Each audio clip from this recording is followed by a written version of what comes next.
So hey guys, welcome back to another video and I hope कि तुम लोग बहुत ही ज्यादा अच्छे और मजे में होगे। वीडियो में आगे बढ़ने से पहले कहना चाहूंगा कि अगर इससे पहले का एपिसोड अभी तक नहीं देखा है तो पहले जाओ और जाके उसे देख लो, वरना यहाँ तुम्हें कुछ समझ नहीं आने वाला। और जिन लोगों ने ऑलरेडी देख रखा है तो उनके लिए शुरू करते हैं आज का ये वाला एपिसोड। तो जैसा कि हमने पिछले एपिसोड में देखा था कि शीहाओ का सामना इमोर्टल एकेडमी के कुछ वॉरियर्स से हो जाता है, जो वे वजह शीहाओ से पंगा लेने की कोशिश कर रहे थे, लेकिन शीहाओ उन्हें ठिकाने लगा देता है कि तभी यहाँ पे लिटिल स्काई किंग भी आ जाता है और वो शीहाओ से कहता है कि यार मेरा जो आर्मर है ना, मुझे वापस कर दो, क्योंकि मैं जानता हूँ कि वो तुम्हारे काम का तो है नहीं, लेकिन तुम शीहाओ को तो जानते ही हो कि वो जिस चीज पे हाथ जमा लेता है उसे आसानी से कहाँ लौट आता है। इसीलिए वो उसके मुंह पे कह देता है कि अगर तुम्हें ये चीज चाहिए तो पहले तुम मुझसे माफी मांगो, या फिर अगर तुम ऐसा करना नहीं चाहते तो फिर मैदान में आओ और मुझसे लड़ो, मुझे हराओ और वो चीज ले जाओ। जहां पर हम देखते हैं कि लिटिल स्काई किंग खुद तो लड़ना नहीं चाहता था, क्योंकि वो जानता था कि उसकी जो पावर है वो इस वक्त अनस्टेबल है, यहाँ तक कि एक डिवाइन एरिना भी उसके पावर्स को सप्रेस नहीं कर सकता। इसीलिए वो अपनी जगह अपना एक जूनियर ब्रदर वुडी को भेजता है शीहाओ से झगड़ा करने के लिए, जिसके बाद ये दोनों ही बैटल एरिना में आ जाते हैं और लड़ाई झगड़ा करना शुरू कर देते हैं। जहां पर वुडी पहले तो शीहाओ पर भारी पड़ता है, लेकिन फिर शीहाओ की भी सटक जाती है और फिर वो अपने 6 डाओ ऑफ रीइंकार्नेशन के सेकंड ट्रांसफॉर्मेशन का यूज करता है। लेकिन जब इससे भी बात नहीं बनती तो शीहाओ यहाँ पर अपने रीइंकार्नेशन रिबन के जरिए से वो उस बीस्ट को एक छोटे से कीड़े में बदल देता है और अगले ही पल शीहाओ उसे रौंदते हुए कहता है कि अब बताओ किसमें ज्यादा दम है। और अब आगे तो इस एपिसोड की शुरुआत होती है और हमें दिखाया जाता है कि आसमान से एक तेज बिजली जमीन पर गिरती है और यहाँ पर उसी लाइटिंग एनर्जी के साथ ही एक वॉइस शीहाओ से कहता है कि जब तक कि तुम अपने कल्टीवेशन लेवल के नेक्स्ट रेल्म पर नहीं पहुंच जाते तब तक के लिए थोड़ा इंतजार करो, फिलहाल के लिए बेहतर होगा कि तुम इसे जाने दो। जो बात सुन के यहाँ पर शीहाओ भी उनकी बात मान लेता है, लेकिन तभी वो यहाँ पर वुडी को अपने हाथ से उठा लेता है। जो नजारा देखकर तो वुडी यहाँ पर काफी ज्यादा फड़फड़ाने लगा था कि तभी शीहाओ उसे लेता है और उसे बैटल एरिना से दूर पटक देता है, जिस वजह से उसकी बॉडी वापस से ह्यूमन फॉर्म में आ जाती है और वो जमीन पे जा गिरता है। जिसके बाद यहाँ पर हम उसी इमोर्टल एकेडमी और सैक्रेड एकेडमी के दोनों एल्डर को देखते हैं, जो कि शीहाओ की ऐसी काबिलियत को देखकर कह रहे होते हैं कि वाकई में हुआंग एक ट्रूली जीनियस है, इस्तियान शेन एकेडमी के बाकी डिसाइपल्स के मुताबिक। कि तभी यहाँ पर वो दूसरा एल्डर कहने लगता है कि हाँ, बात तो तुम्हारी ठीक है। जिसके बाद फिर वो किंग यी की तरफ देखते हुए कहने लगता है कि लेकिन ऐसे रूमर्स भी सुनने को मिल रहे हैं कि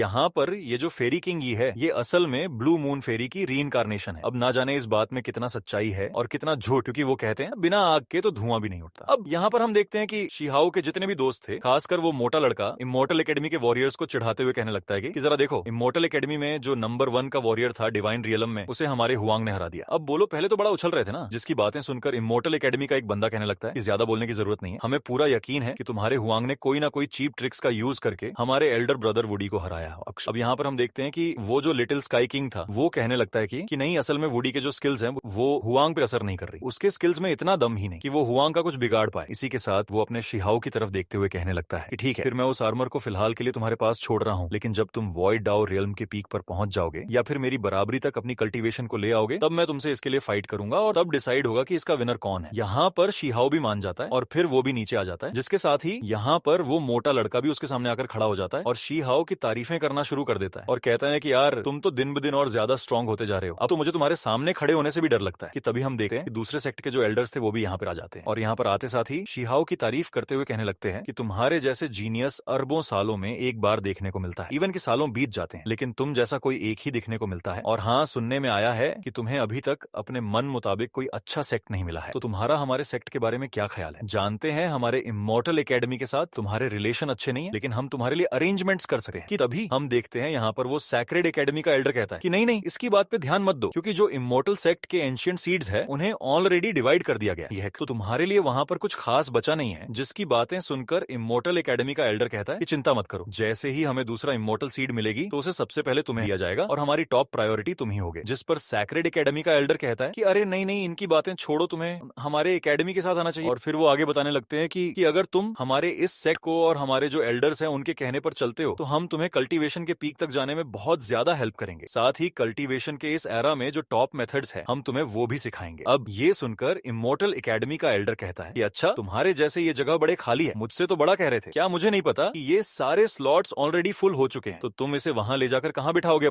जहां पर अब हम देखते हैं कि ये दोनों एल्डर्स आपस में ही बहस करने लगते हैं, लेकिन शीहाओ अपने मन में कहता है कि अगर मैं इन दोनों में से किसी भी एक को चुनता हूं तो मेरे लिए मुश्किलें बढ़ जाएंगी, क्योंकि मैं वहां जाकर से सिर्फ एक पार्ट को ही कल्टीवेट कर सकता हूं, जो कि मैं नहीं चाहता। इसी के साथ शीहाओ यहाँ पे स्माइल करते हुए कहता है कि माफ कीजिएगा, लेकिन मैं जानता हूं कि दोनों ही एकेडमी ऑलरेडी बहुत से जीनियस डिसाइपल से फुल हो चुकी है। और वैसे भी जो चीज आप जैसे बड़े एकेडमी मुझे दे सकती है वो तो मैं यहाँ तियान शेन एकेडमी में रहकर भी हासिल कर सकता हूँ। यहाँ पर ये सुनते साथ ही जो सेकंड एल्डर होते हैं वो कहते हैं कि हुआंग, क्या तुम ये कहना चाहते हो कि तभी शिहाओ यहाँ पर कहता है कि मैंने डिसाइड कर लिया कि मैं मेरे इसी तियान शेन एकेडमी में ही रहूंगा। और जो सुनकर यहाँ पर सभी लोग हैरान थे। और फिर शिहाओ अपने मन में कहता है कि वैसे भी वो मिस्टीरियस एल्डर मुझे वैसे भी गाइड करेंगे, मैं जानता हूँ। इसी दौरान हम यहाँ पर उसी एंशिएंट बर्ड को देखते हैं जो कि यहाँ से शिहाओ की बात को सुनकर हवा में बहुत तेजी से फ्लाई करते हुए उस एंशिएंट केव की तरफ रवाना हो जाता है, जिसके बाद वो एक फिश में कन्वर्ट हो जाता है। जिसके अब अगले सीन में हमें एक बैटलशिप को दिखाया जाता है